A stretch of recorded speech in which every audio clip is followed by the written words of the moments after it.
Hi guys, welcome to another Chummer Valley Maths tutorial video. Today we're going to be looking at simultaneous equations. The question we've got today is from the June 2013 calculator paper. It's question 25. Some interesting numbers about this question. The number of people that got no marks, or the percentage of people that got no marks on this question that year was a staggering 91.9% of people. And the percentage of people that got full marks was only 3.2%. So a particularly difficult question. So let's try and figure out why it's so difficult and how we can get around it. I mean, if we look at these equations that we've got, we notice that the equation 1, if I label it 1 and 2, equation 1's got some x squareds in, it's got some y squareds in, so it's almost got some like quadratic-y bits in, and the second part looks like a straight line equation rearranged. So what we've really got is we've got a circle. This top equation looks like the equation of a circle. So we've got a circle and a straight line. So potentially, when do those two things equal each other? Well, they're going to cross in two places. So our solutions are basically going to highlight where these two graphs meet, so like almost like coordinates. Let's take a look at this. How are we going to do it? So, problem when we've got simultaneous equations is they've both got x's and y's in. Now we can't have two variables.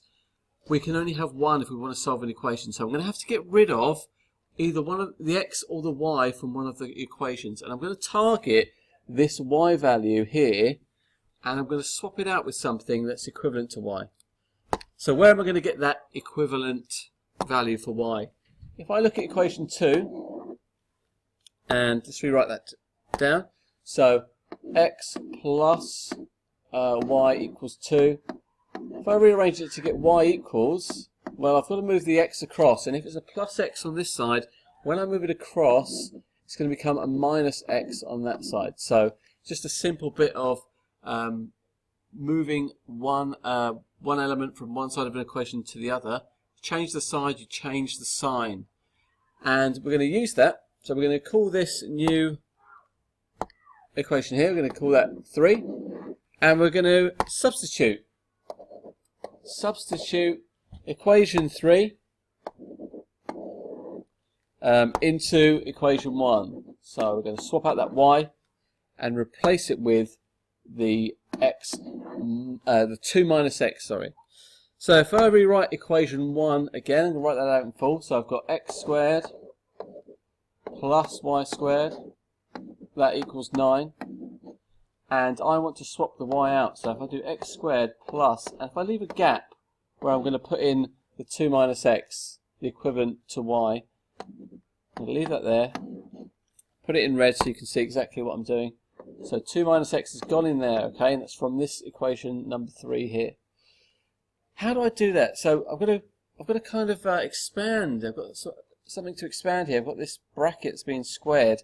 Now a common misconception, and where people do go wrong a lot, I put it out here for you, is a lot of people tend to go down this road. Very common mistake. You've got your 2 minus x. It's all being squared, so how do we square things? Well, 2 squared is 4, surely, and minus x times minus x, well, that's going to be a plus x squared. Okay, but this is not the case. This is definitely not the right answer.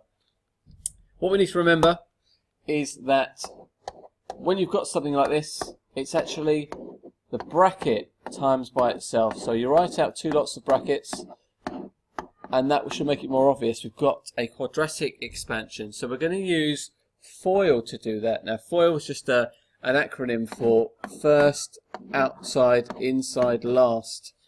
And I'm just going to do that expansion for you now. So x squared plus, now 2 times 2, that's the first two terms. That's going to give me 4. And then the outside ones is going to be 2 times the minus x. It's going to give me minus 2x. And then the inside, so these two here, I've got another minus 2x. And the minus x times the minus x, that's the last part, those two terms there. that's going to give me a plus x squared, and that's all equal to 9 still. So collecting like terms, well, I can see that I've got an x squared here and an x squared there, so that's going to give me 2x squared. I've also got a minus 2x and a minus 2x. Well, if those two go together, that's going to give me minus 4x. And then the numbers, we've just got a 4 on its own here, so plus 4, and that's all equal to 9. Now we've got a quadratic almost, and we want to be able to solve this quadratic, so we have to set it equal to 0. So this 9 is going to come over and join the rest of the terms. So if we subtract the 9 from both sides, that will only interact with the numbers part. So we should end up with 2x squared minus 4x, and 4 minus 9 is minus 5. That's all set equal to 0. And now we're ready to solve it.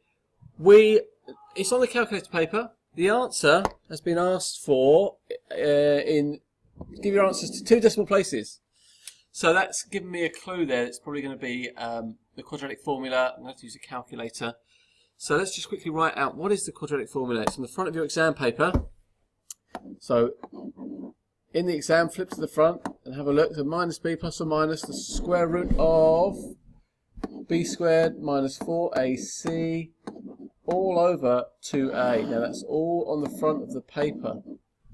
Okay, so I'm just going to rewrite this again, but I'm going to leave some gaps because I need to know what a, b and c are, and then I'm going to substitute them into that formula. Where do I get my values of a, b and c? So hopefully you're familiar with the fact that a is always the number in front of the x squared. That'll be there. The b part is in front of the x, so that's minus 4b. And the number on the end is the c part. Okay, so what we can do to make it more obvious how we substitute them in, I'm going to write the formula out again, leaving gaps for where these numbers go. So that was the b I've just missed out there. Leave another gap for the next b. That's being squared, so I put a square there. Minus 4. Now that's a gap for the a number and a gap for the c number. Just extend that square root sign. All divided by 2 times the a value. Okay, so let's pop those numbers in. So the b value was minus 4. So 2 b's there, 1 there and 1 there. The a's were 2, so I've got a 2 here, and a 2 goes up here. And c, what was c? Minus 5. Minus 5. And now we can get our calculator up. And we can enter this on the calculator. We can do it all in one go. It's a fraction, so it's good to start with the fraction button to avoid any problems. So press this button here. And then put in minus. And we've got a bracket. Negative numbers, we should use this minus sign up here as opposed to the one down there. So best to use that one. Minus 4, close bracket. I'm going to start with the plus on this one. Square root, we've got the square root button here. Another gap for b, so minus 4 again. Close bracket. We're squaring that, so this button up here is squaring. Minus 4, brackets, put a 2 in. And then brackets again. I've got a minus 5, so minus sign again. Close brackets and scroll down. Use the buttons here to scroll down and put in 2 times 2. 2 is in a bracket because that's where the a value went. If I press equals, my equals is cut off the screen slightly, but it's just down here. Then it's going to give me one of the solutions in third form, and I don't want that. It says decimal. So if I use the button here, the SD button, press that once. And that gives me my first solution. Now to 2 decimal places, I can see that it's going to be 2.87. The 0 won't affect the 7, won't round it up, so I'm just going to leave that as x equals, first solution is x equals 2. Let me just forgotten that already. Terrible memory. 87. 87. That's our first solution. Or we've got another solution, and that is going to be with the minus sign. So the minus sign from the formula up here, we're going to put in the minus sign. Back into our calculator function. Use the buttons here to scroll through. So I'm just going to scroll back, scroll back, scroll back. Get to the plus, delete that, pop in a minus, and then press equals again. So that solution is minus 0.87 again with a 0 in the third decimal place, so it won't affect the 7. So x equals minus 0.87. Okay, but don't forget, that's only half the job really. This is a big question and we need to find the y values that go with that. So I'm going to use equation 2 as it looks the simplest to work with, and I'm going to use that to work out what the y values are.